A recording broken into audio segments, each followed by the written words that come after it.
All right, making survival bracelets today, and before I start, I put out the bin and I make sure that all the colors are lined up so that the clients or guests can see what we have. So you see these all have white, and they are a little bit thinner paracord than the ones with the black, and they have a tiny little bit of a speckle in them. And so I kind of encourage the people to take or the blacks, 2 of the blacks or 2 of the whites. And these are all extras. They all need one of these. You also need these things. I'll show you some examples. So I put the examples on, and as you can see, there's 2 different kinds of clasps. So you've got the actual clasp with the compass, the whistle, and the fire starter. And if you take this and you rub it against here, and you can see how the paint has already been gone, you make sparks. So that's why it's a survival bracelet. And of course, these are more decorative. But little kids sometimes just want to make this one, even though it doesn't really fit around the wrist because the clasp is so extreme. Can you close that for me? Yeah. And then their tiny little wrists don't really fit in them. As you can tell, you know, it's so bulky that a 2-year-old can't even, you know, use this. So sometimes we discourage it. We say, this is the smallest it can get. Try this one on. If you still want it, that's fine. If not, make it a little bigger and then use it on your backpack or if you grow. And they usually like that alternative better. These are the clasps. And then we have different of these wooden things. So if they choose the survival clasp, of course, we're going to use a frame like this. And then there's some that have double and some that have the very small clasps. Yep, so to measure it, you stand on one, you up to your armpit, that's about right. Oh, great scissors. Okay, so I will cut these off on one side, so when I burn them, I don't have all that extra plastic to burn. So the first thing we gonna do is we're gonna try to get these 2 together. Of course, a client can never do the fire, it's always us. And you do kind of put them together, and then it has to be kind of flat because it has to go through the clasp.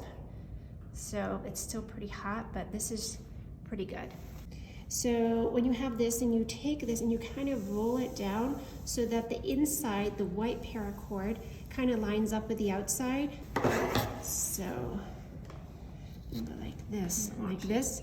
And what I need to do is I burn it flat, but eventually it has to go in these little slots. And so you want them kind of flat, but not too thick. One at a time. And I kind of use the scissor to kind of flatten it. And then I can always cut the sides off because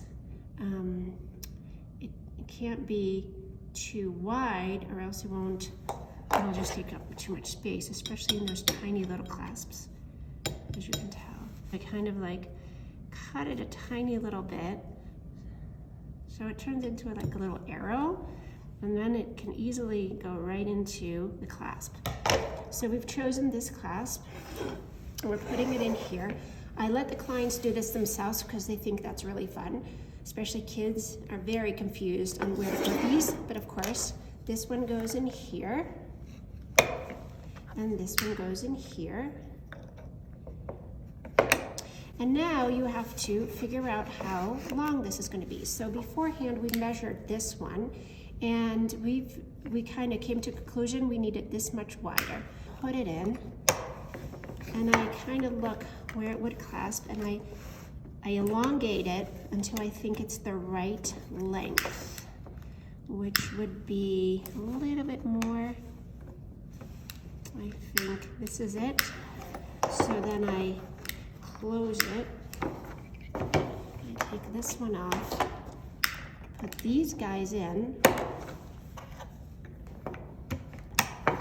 and now we've got these perfectly lined up, and they have little arrows, or they're flat so they can slide right in.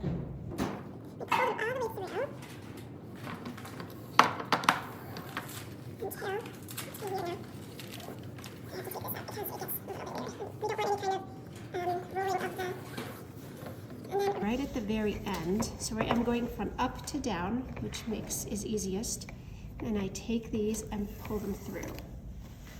And then I make sure the knot or the point where it's exactly, how do you say that, where it's been tied is not showing. Then I turn this thing around and I have to hold it this way so I know which one is left and which one is right. And again, I pull them through.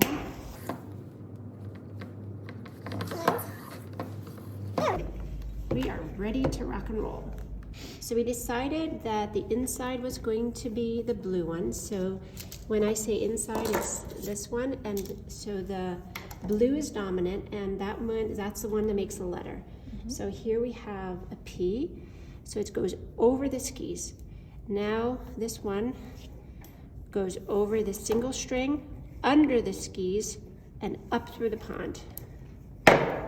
And go like that. So this one now becomes a Q, because the blue is always dominant, and that's how you start. And then it goes over, under the skis, and through the pond. Cool. I'm gonna do it one more time. P, over, and pull it through. Click it, and you try it on. Of course, you're making this for somebody else, which is going to be hard, but 25% of the time we get the length wrong, and so we have to redo the whole thing, which is not terrible because kids love doing it again and again.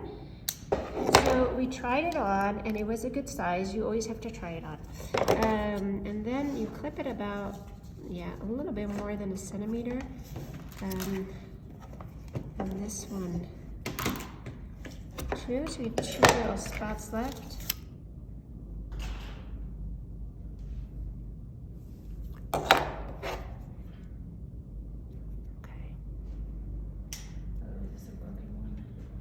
Okay, so this way it works.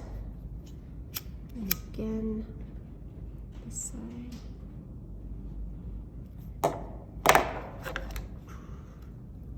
And hold it down hard. And look, that's the end.